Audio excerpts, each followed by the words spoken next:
I have been trying to find out if my retirement and Social Security will be taxed by the Ecuadorian government when I move there and have it transferred into a local bank. Can you discuss expat taxes in Ecuador?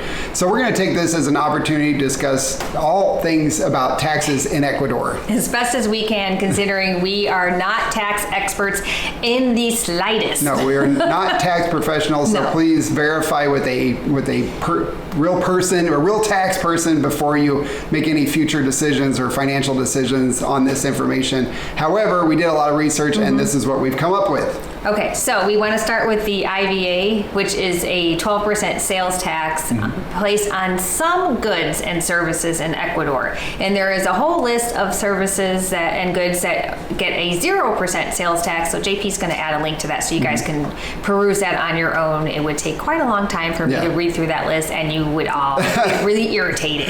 Basically, unprocessed food is on that list and some other things. There's a lot of different things on the list. Yeah, it's a wide variety. The most things that would affect expats is food, like produce, fruits, vegetables, that kind of stuff. Right, and you're able to get up to $96 a month refunded in your sales tax. So there's a whole process to Is get that the datos? The datos, yes. Yeah. So when you go to check out at some place and they say final or con datos, that what they mean is they'll give you like a special slip that allows you to file at the end of the month and get how much? Up to $96 USD. Yeah, back at the end of the month for the sales tax that you do pay. And that's if you're how old?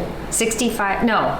Yeah, 60. That's for 65 and up. Yeah. If you can get reimbursed for your datos. It's not for people under 65 like us. Yes. Okay. So the next tax is the exit tax of 5%. So any money that you transfer out of Ecuador, they charge a 5% exit tax on. Lasso has said that he wants to get rid of that tax or at least step it down. So we're really hopeful he does that because it would help spur in investments here if people knew they could take the money back out and not pay a big steep penalty on it. Right. And now let's talk about income tax. Yes. Income tax here for earnings made within Ecuador is taxed from 0 to 35%, and there is a scale, which again, we could put a link to that so you guys can check that out on your own.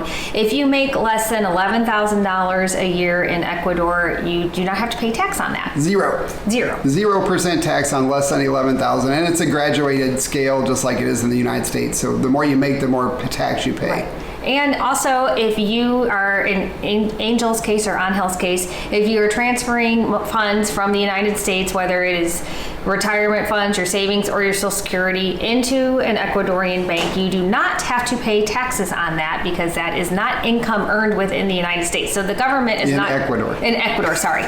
The government is not going to tell you or hand you a tax bill at the end and say you have to pay taxes on that. However, if you do move your Social Security or your savings funds from the United States or another country into Ecuador, and then you want to take it back out, you do have to pay that 5% exit tax. Mm-hmm. Yes, and you do have to pay tax on the interest that you earn on bank accounts. So if you put all that money in an investor CD, you have to, well, actually it doesn't apply to that because the capital gains tax is 0% if you hold the investment for 12 months or longer. So the investor CD, since you have to do that for 2 years, a 2-year investment, you don't have to pay any tax on the interest earned on that. So, however, you're supposed to report that still to the United States. Right. So if you're planning on retiring in Ecuador and you just want to have your Social Security payments sent into Ecuador so that you could pay for your living expenses, you do not need to worry about incurring Ecuadorian tax on that money. Income tax. Correct. Or capital gains or anything on that. Correct. It's your money. You've already been taxed on it. It just comes in here. Right. All right. So now back to the United States. If you are a citizen of the United States, you are responsible for paying tax whether you live in the United States, Ecuador, or Mars. They are the only country, well, besides a small island off of Ethiopia, that charges income tax based on citizenship, not residency. So welcome to the United States, where you are taxed for breathing. So that is and something to keep in mind. We've had people say, oh, I haven't paid my taxes in the United States since I moved. Well, you're going to owe back taxes. That's a problem. Because you are still responsible for paying those the federal income tax, and if you still have your residence in a state in the U.S., you have to pay the state income tax as well.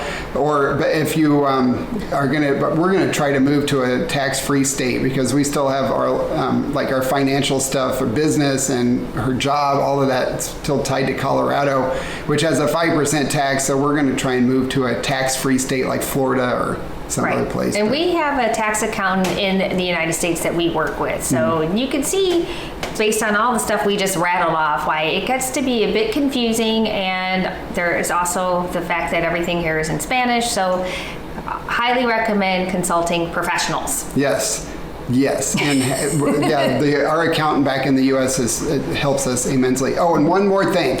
So, like I mentioned briefly, that if you are an interest on an account in Ecuador or any income at all in Ecuador from a job or consulting or anything, you still have to report that on your taxes in the United States. Right. However, they do have a 90% foreign earned income tax credit. So you technically only pay tax on 10% of that income. So if you make $100 in Ecuador, you have to report that whole amount, but you're only taxed on $10 of it at whatever your tax rate is in the United States.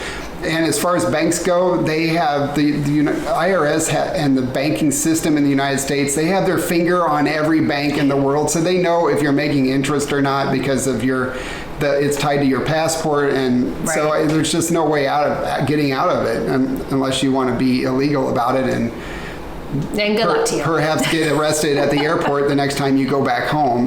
Yeah, don't do that. So anyway, all right. Hopefully we answered all things tax related about Ecuador with that. Hopefully There's a lot. so. Yes. And again, check with a professional before making decisions based on this information. That's our disclaimer. If you found this video helpful, leave us a thumbs up, please. And be sure to hit that subscribe button and ring the bell because we share a lot of unique and useful information about Ecuador.